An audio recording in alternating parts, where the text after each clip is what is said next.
When updating an old 3-wire 220 volts receptacle to a 4-wire receptacle, the ground connection cannot be supplied from another grounded circuit, even in a remodeled, properly grounded area.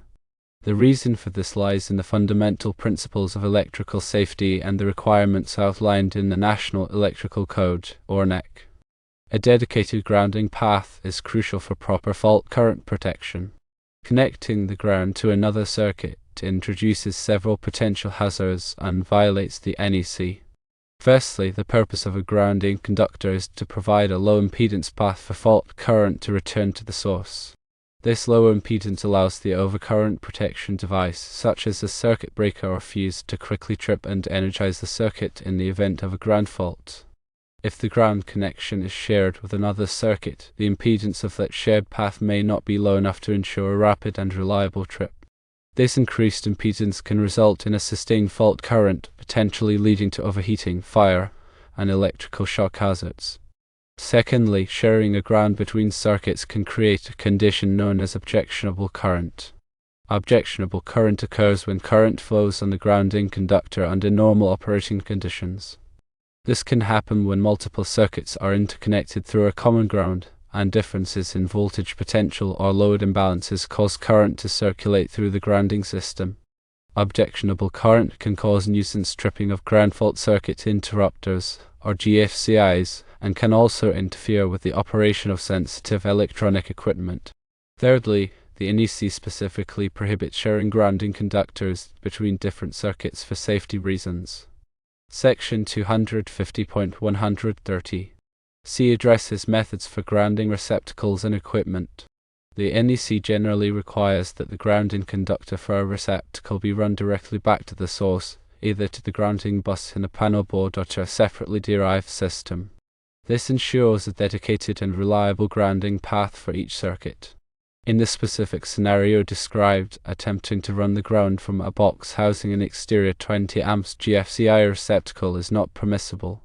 The grounding conductor for the 220 volts receptacle must originate from the main electrical panel and be sized appropriately for the circuit. This grounding conductor must be connected to the grounding bus in the panel, which is in turn connected to the grounding electrode system of the building. Furthermore, using a GFCI receptacle as a means of providing ground fault protection for the 220 volts receptacle is not an acceptable substitute for a proper grounding conductor. While GFCIs provide excellent protection against ground faults, they are designed to detect very small amounts of current leakage and trip the circuit. They are not intended to handle large fault currents that may occur in the event of a major insulation failure.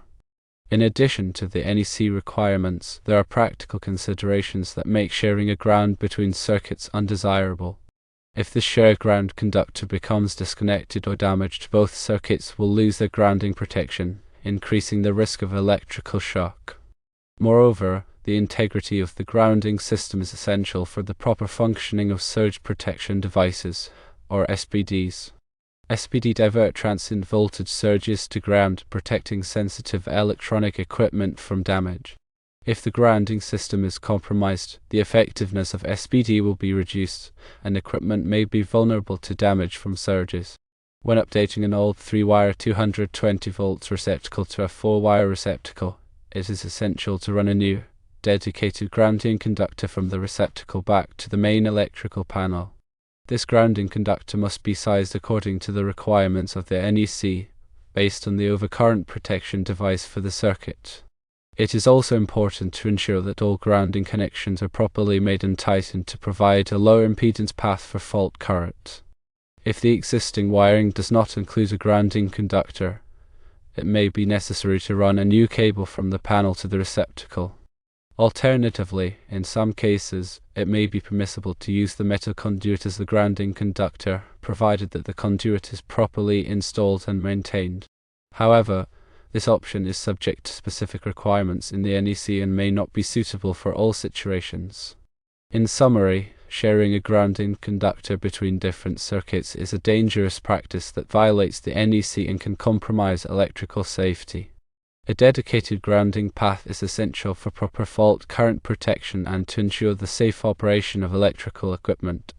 Always consult with a qualified electrician to ensure that electrical work is performed in accordance with all applicable codes and regulations.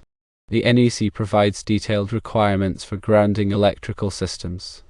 Some of the relevant sections include Article 250, which covers grounding and bonding, and Article 406, which covers receptacles and core connectors.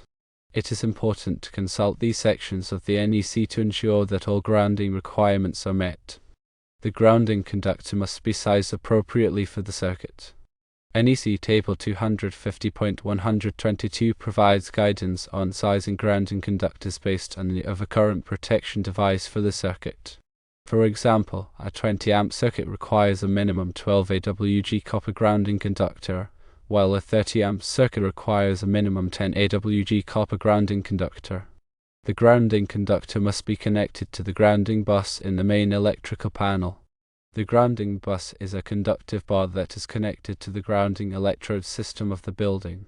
The grounding electrode system typically consists of one or more ground rods, metal water pipes, or other approved grounding electrodes.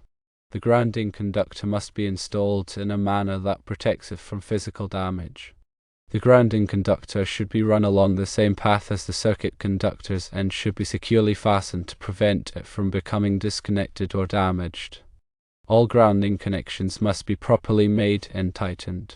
Loose or corroded grounding connections can increase the impedance of the grounding path, reducing its effectiveness. Grounding connections should be made using approved connectors and should be tightened to the manufacturer's specifications. GFCI protection is an important safety feature that can help to prevent electrical shock. GFCIs are designed to detect very small amounts of current leakage and trip the circuit, interrupting the flow of electricity. GFCIs are typically required in areas where there is a risk of water exposure, such as bathrooms, kitchens, and outdoor locations. Surge protection devices, or SPDs, can help to protect sensitive electronic equipment from damage caused by transient voltage surges. SPD diverts surge current to ground, preventing it from reaching the equipment. SPD are typically installed at the main electrical panel or at individual branch circuits. Regular inspections and maintenance of the electrical system are essential for ensuring its continued safety and reliability.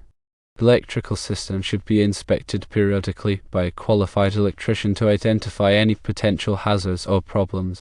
Maintenance tasks such as tightening connections, replacing damaged wiring, and testing GFCIs should be performed on a regular basis. In addition to the technical aspects of grounding, it is also important to consider the legal and regulatory requirements. Electrical work is typically regulated by state and local codes, and permits may be required for certain types of electrical installations. It is important to obtain the necessary permits and to comply with all applicable codes and regulations.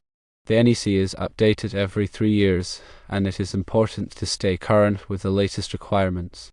The NEC is a comprehensive document that covers all aspects of electrical installations, and it is essential for ensuring the safety of electrical systems. Consulting with a qualified electrician is always recommended when performing electrical work.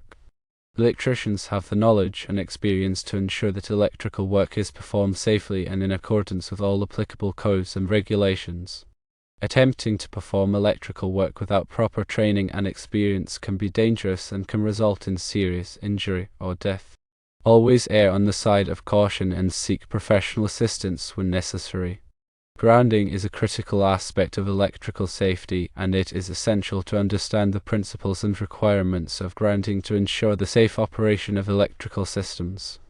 By following the guidelines outlined in the NEC and consulting with a qualified electrician, one can minimize the risk of electrical shock and fire hazards. Remember, electrical safety is everyone's responsibility. By taking the necessary precautions and following best practices, we can all help to prevent electrical accidents and create a safer environment. In summary, when dealing with a 220 volts receptacle, it is of utmost importance to establish a dedicated grounding conductor that runs directly back to the main electrical panel. This conductor serves as a low impedance path for fault current, ensuring that overcurrent protection devices trip quickly and reliably in the event of a ground fault. Connecting the ground to another circuit is strictly prohibited, as it can compromise the effectiveness of the grounding system, potentially leading to overheating, fire, and electrical shock hazards. Moreover, sharing a ground can create objectionable current, causing nuisance tripping of GFCIs and interfering with sensitive electronic equipment. Always consult with a qualified electrician to ensure that all grounding requirements are met and that electrical work is performed in accordance with all applicable codes and regulations. This will help maintain the integrity of the electrical system and protect against potential hazards.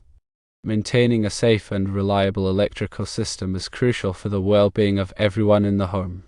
Therefore, it is always best to prioritize safety and seek professional assistance when dealing with electrical work.